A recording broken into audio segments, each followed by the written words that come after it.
Hey guys and girls, Board now back with you. On this video I will be talking about episode 7 of season 2 of Ozark. It is called One Way Out. Full spoilers from the start of this review, and man, this is a tense one.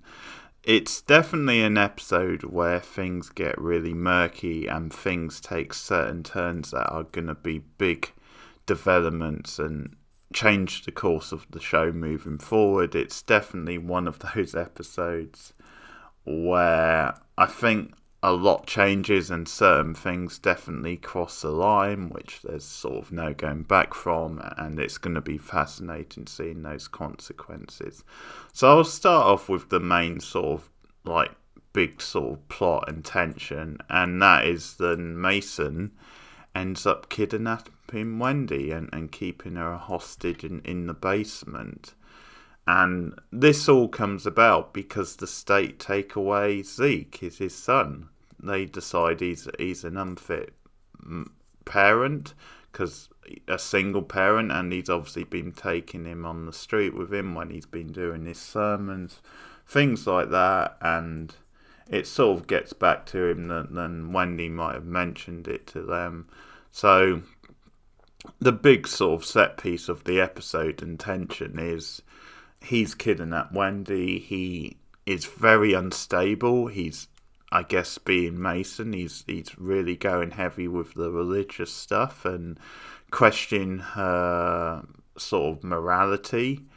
So as things go on, he seems more and more edgy and more likely to kill her. But the whole deal is then Marty needs to work with Wilkes to get Zeke back for him from the adoption place. So they have to try and pull some strings. And once again, there's a lot of back and forth and tension with that, where they try to pull certain things, but then other things kind of get in the way. There's certain red tapes, and there's a lot of tension over, first of all, are they going to be able to pull it off? And secondly, are they going to be able to do it in time and get to Wendy? And this is a really great thing to watch because it's so tense, it's so rich. It really feels like high stakes sort of stuff, and it's also a great character episode because it puts Mason under the spotlight, and it's sort of funny because on the whole he is like a sympathetic character and you do at least feel for him, and this sort of episode actually leads to the completion of his arc, which unfortunately is a very tragic one. But at the same time, I think because he's so heavy into religion, and he at times his judgment has been clouded by that, then certainly in this episode he is very unstable, although you can see where his anger is coming from. So obviously you're invested in Wendy, and sort of for the sake of the drama want to see her pull through, even though she isn't the most likeable. And what's partly great about this is, Laura Linney really gets to shine as Wendy again, because the stuff with her and Mason down in this basement where she's trying to convince him that she's a good person, that she has good intentions.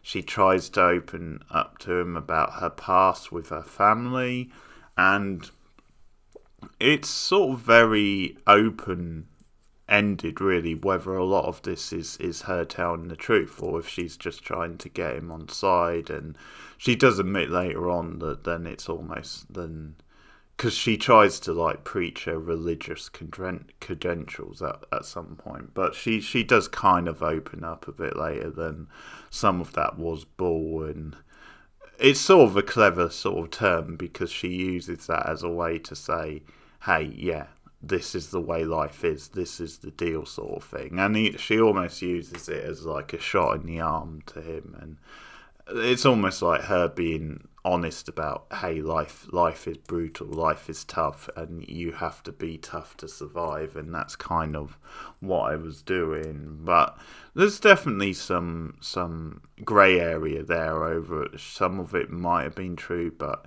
it's just fantastic to watch because it gives Linny such a chance to shine. and what she does, and there is a lot of tension over these scenes. Eventually, Marty and Wilkes do pull the strings, and they get Zeke back, and they go to the thing, and I think it's a little bit later than they'd hoped, so that kind of, again, gets, like, Mason upset, because, you know, he was like, yeah, he was hoping it would be, like sooner, but even then, there's, like, yeah, things are still very much on the edge when they get there, and Mason, I think, has just become so fired up, and so, yeah, then he doesn't want to hear reason. He then starts preaching towards Marty and questioning his morality over the events that we've seen, and it gets into this whole thing where he seems ready to snap, and Marty, he's doing his best to talk him down, but in the end he sort of has to resort to, like, grabbing at him and fighting, and Wendy gets in the middle, and in the end Marty, as a way to, like, protect Wendy, shoots Mason, and he kills him, and it's dead, and it's brutal, and again it's this tragic ending, because obviously to save their own skin they have to, like, cremate him. They use the funeral home, you know, to like get rid of the body. So it's not a good ending for Mason, sadly. And then the upside from that is they've got Zeke now, and they have to take him in. And it's sort of this thing where they've wanted a baby for a while. Obviously, Wendy has had trouble producing one, so this is an opportunity for that. It certainly opens up some fresh storylines, but they take the baby home with them and kind of claim that they've, like, fostered it, and the episode ends with a TV interview where they're playing, like, a happy family, and they're using, like, the baby as part of that, like, image, and it's something they've decided to do as, like, a publicity thing for the casino when that's open. It's like this way of showing this united family who will be running the casino. So yeah, really dramatic episode with the main storyline there. There's stuff with Cade and Ruth where they're trying to steal, like, from like the expensive boat, which obviously Ruth got for Marty, and it's like from a black market buyer, but they're caught in the act. The owner comes back, so they turn their focus once again to Marty and his money, and Ruth tells Cade that the cartel money should be hidden at the funeral home, so they hatch a plan to steal that, father and daughter. There's also stuff with Rachel in this episode as things slowly develop with her, because Marty, like, gives her a job at the Blue Cat again, gives her the Blue Cat thing back, and, you know, uses that so she can feed Roy misinformation. But there's a brief scene with Rachel and with Wendy, because Wendy doesn't trust her. She's suspicious. I think, first of all, she's suspicious and there's something going on between her and Marty, like maybe an affair type thing, but also suspicious. Can we trust this woman? Because she, you know, a minute ago she was informing for Roy, and now we're expected to trust her. So Wendy very suspicious of Rachel. There's a good sort of, like, exchange between them. But so that's the episode. Strong stuff, really powerful stuff at times, and a lot of grey areas in those scenes with Rachel and with Mason and with Wendy. So great stuff once again. That's Ozark, episode 7 of season 2. It's called One Way Out.